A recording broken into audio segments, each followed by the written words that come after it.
ಇವತ್ತು ನಾನು ನಿಮಗೆ ಒಂದು ಭೀಕ ಮತ್ತು ಭಯಂಕರವಾದ ಕಥೆಯನ್ನ ಹೇಳಲಿಕ್ಕೆ ಹೊರಟಿದ್ದೇನೆ. ಮೀಸೆಗಾರ ಅಥವಾ ಕಾಡಿನ ರಾಜ ಅಂತ ಹೆಸರುವಾಸಿಯಾಗಿರ್ತಕ್ಕಂಥ ವೀರಪ್ಪನವರ ಇತಿಹಾಸ ಹೇಳ್ತೇನೆ. ಆಂಧ್ರ, ತಮಿಳುನಾಡು ಹಾಗೂ ಕರ್ನಾಟಕ 3 ರಾಜ್ಯದ ಪೊಲೀಸ್ ಇಲಾಖೆಗೆ ಮತ್ತು ಅರಣ್ಯ ಇಲಾಖೆಗೆ ಬೇಕಾದಂತ ಅಪರಾಧಿ. ಆತ ಸರ್ಕಾರ ಪಾಲಿಗೆ ಅಪರಾಧಿ ಆಗಿದ್ರು ಸಹ ತನ್ನವರಿಗೆ ಮತ್ತು ತನ್ನ ಸ್ಥಳೀಯ ಜನರಿಗೆ ಆತ ಒಂದು ರೀತಿಯಲ್ಲಿ ದೇವರಾಗಿ ಉಳಿದಿದ್ದ. ಆತ 36 ವರ್ಷಗಳ ಕಾಲ ಅರಣ್ಯ ಒಳಗೇನೆ ವಾಸ ಮಾಡಿ ಆನೆ ಕೊಂಬುಗಳ ದಂಧೆ ಮತ್ತು ಗಂಧದ ಮರ ದಂಧೆ, ಲೆಕ್ಕ ಇಲ್ಲದಷ್ಟು ಪೊಲೀಸ್ ಇಲಾಖೆ ಮತ್ತು ಅರಣ್ಯ ಇಲಾಖೆನ ಕಂಡಲ್ಲೇ ಸುಟ್ಟುಕೊಂಡದ್ದು. ಹೀಗೆ ಪ್ರತಿ ಬಾರಿಯೂ ಕೂಡ 3 ರಾಜ್ಯದ ಪೊಲೀಸ್ ಇಲಾಖೆ ಮತ್ತು ಅರಣ್ಯ ಇಲಾಖೆಯಿಂದ ಆತನ ಹಿಡಿಯೋ ಪ್ರಯತ್ನ ಮುಂದೆ ಸಾಗುತ್ತಿದ್ರೆ ಆತ ಮಾತ್ರ ಹೋಗಿದ್ದ ಪೊಲೀಸ್ ಇಲಾಖೆ ಮತ್ತು ಅರಣ್ಯ ಇಲಾಖೆಯನ್ನು ಕೊಂದು ಆತನ ದಂಧೆ ಮುಂದುವರಿತಾನೆ ಸಾಗುತ್ತಿತ್ತು. ಒಂದು ಮಟ್ಟದ ಮೇಲೆ 3 ರಾಜ್ಯ ಪೊಲೀಸ್ ಇಲಾಖೆ ಮತ್ತು ಅರಣ್ಯ ಇಲಾಖೆ ವಿಫಲರಾಗಿದ್ರು.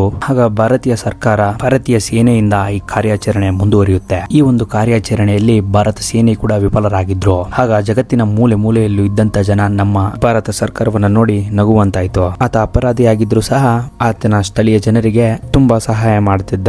ಇಲ್ಲಿವರೆಗೂ ರಾಜ್ಯ ಸರ್ಕಾರಗಳಿಗೆ ಮತ್ತು ಭಾರತ ಸರ್ಕಾರಕ್ಕೆ ಬೆಚ್ಚಿ ಮೂಡಿಸಿದ್ದ ಆತನನ್ನೇ ಕಾಡಿನ ರಾಜ ಅಂತ ಇವತ್ತಿವರೆಗೂ ಕರೆಯಲಾಗಿದೆ. ಆತ ಸತ್ತದ್ದು ಒಂದು ಮಾಯವೇ ಆದ್ರೂ ಇವತ್ತಿಗೂ ಆತ ಹೇಗೆ ಸತ್ತ ಅಂತ ಎಲ್ಲರಿಗೂ ಕುತೂಹಲವಾಗಿ ಉಳಿದಿದೆ. ಒಂದು ಕಡೆ ಸರ್ಕಾರ ಹೇಳುತ್ತೆ ನಾವೇ ಆತನನ್ನ ಕೊಂದದ್ದು ಅಂತ, ಮರೊಂದು ಕಡೆ ಅಲ್ಲಿನ ಸ್ಥಳೀಯ ಜನರು ಹೇಳ್ತಾರೆ ಆತನನ್ನ ಯಾವುದೇ ಒಂದು ಸರ್ಕಾರದಿಂದ ಕೊಂದಿಲ್ಲ, ಆತ ಸತ್ತದ್ದು ಆತನ ಜೊತೆಯಲ್ಲಿ ಇದ್ದಂತ ಕೆಲವೊಬ್ಬರು ಆತನಿಗೆ ಮಜ್ಜಿಗೆಯಲ್ಲಿ ವಿಷ ಕೊಟ್ಟು ಸತ್ತದ್ದು ಅಂತ. ಇವತ್ತಿಗೂ 36 ವರ್ಷಗಳ ಕಾಲ 3 ರಾಜ್ಯ ಪೊಲೀಸಕ್ಕೆ, ಭಾರತ ಸೇನೆಗೆ ದೊರಕದ ಅಪರಾಧಿ ಆಗಿದ್ದಾನೆ ಅಂದ್ರೆ ಆತ ಒಬ್ಬನೇ ವೀರಪ್ಪ.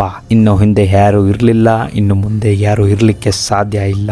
ಇದು ಇವತ್ತಿನ ಕಥೆ ಆಗಿತ್ತು. ನಾನು ಮುಂದಿನ ಕಥೆಯಲ್ಲಿ ನಿಮ್ಮೆಲ್ಲರಿಗೂ ಸಿಗುತ್ತೇನೆ.